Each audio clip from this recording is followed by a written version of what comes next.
If you were wondering why a couple of the previous parts ended really abruptly, it's because I thought the cutoff mark for videos on YouTube from unverified accounts was 10 minutes, so I really rushed to finish a couple of those off.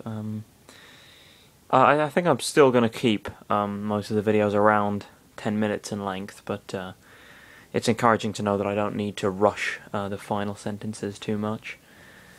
That's good, at least.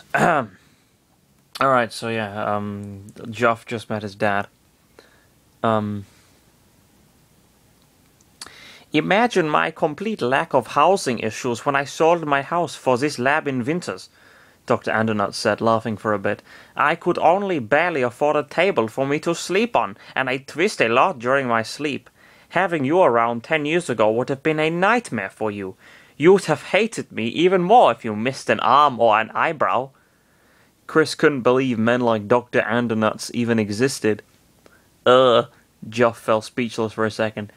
You know what? I'm so very glad you put me in that boarding school.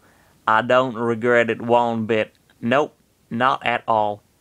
Chris and Lucario exchanged dull, sideways glances at each other. Indeed, that saved your life countless of times, Dr. Andernut said. Well, either way, I'm glad you made it all the way here, my son.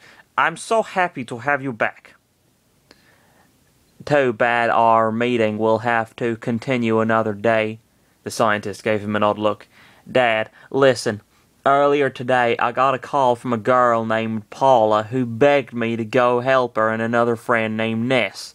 They're being held captive at the basement of someplace I don't know, somewhere in Threed, and I must get there at all costs before something happens to them. Oh, that's completely understandable. The other young kid was bewildered. Did he seriously understand that? Chris thought. No objections, no worries, no questions? Lucario wondered. I'm starting to believe he's not a good father. Allow me to help you out with that, Dr. Andernut said. I thought something like this would happen, so that's why I finished my latest invention yet, the Sky Runner. He motioned them to follow him to the left area of the lab, where a large object sat on a small platform. The object was actually a flying ship that looked very close to a UFO more than anything. It was large with an oval shape, sporting small windows on the upper half of the grey metal. Here it is. Your method of transport is ready.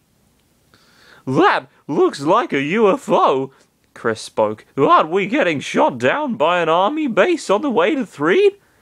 Perhaps he was oblivious, but the scientist just noticed that Juff wasn't alone. Who might you be? He asked.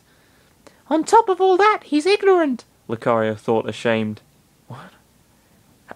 But how can he be expected to know who you guys are? You haven't introduced yourselves to him. Okay, whatever. My name's Chris, Chris said. This tall guy next to me is my guardian, Lucario. Lucario preened a little at the description. We're travelers traveling with Juff to escort him to Threed. Why, you're too young for being a traveler, the scientist said. Do your parents know you're here? The young kid felt a bit offended. Really? You're seriously asking me that when you put Jeff in a... Chris grunted mentally. Yes, they do know, but... He remembered that he was talking to a somewhat mad scientist. But they don't know I've been de-aged. An hour ago, I was a teenager until some bomb that Juff managed to disable by himself.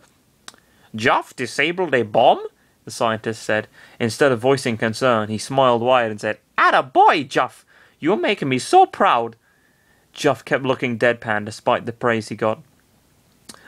Yes, kudos to him, Chris said, sounding desperate. That bomb he disabled on the way here suddenly blew up anyway, but instead of us all getting affected, I was the only one who got screwed, meaning I turned into a kid.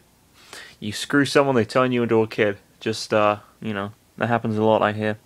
Dr. Andernuts pinched his moustache. So, I take it you want to find a way to go back to your old self, he asked. Chris nodded vigorously. You're so lucky, young man.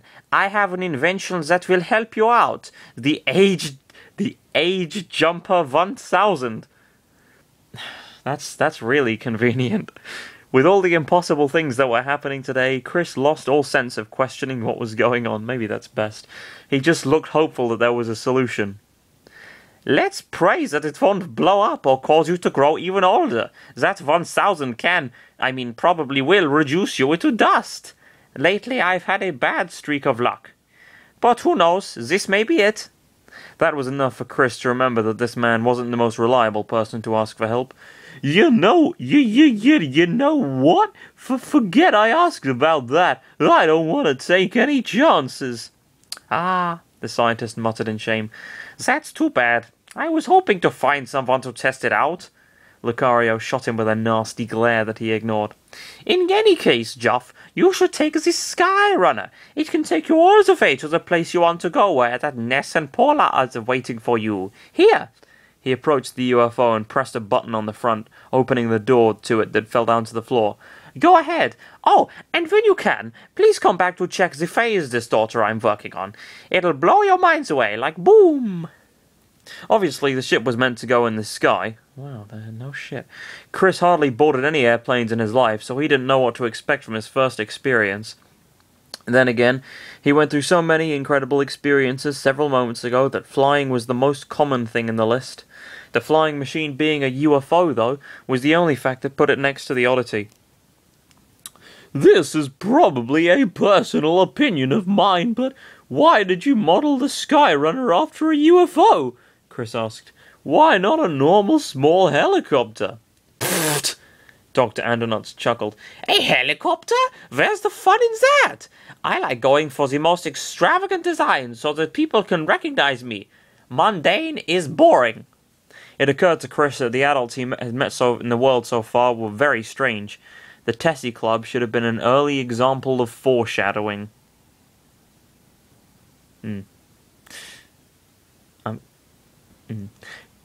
Good enough, Chris muttered. Lucario scoffed at the UFO. He could easily take Chris and Juff all the way to Threed using extreme speed, but Master Hand told them to avoid deviating from the plot or else they would suffer the consequences.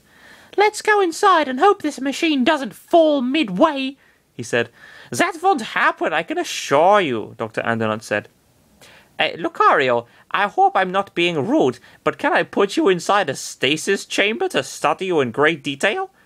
Bite me, Lucario responded, glaring down at the scientist. Now that's edgy.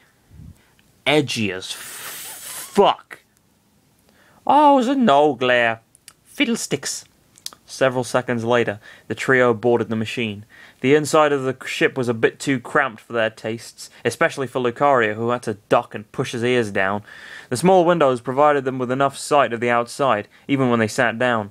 Juff opted to operate the flying vessel from the control panel in the front center, the blinking buttons distracting Chris. Okay, Dad, we're ready to take off, Juff said, closing the hatch.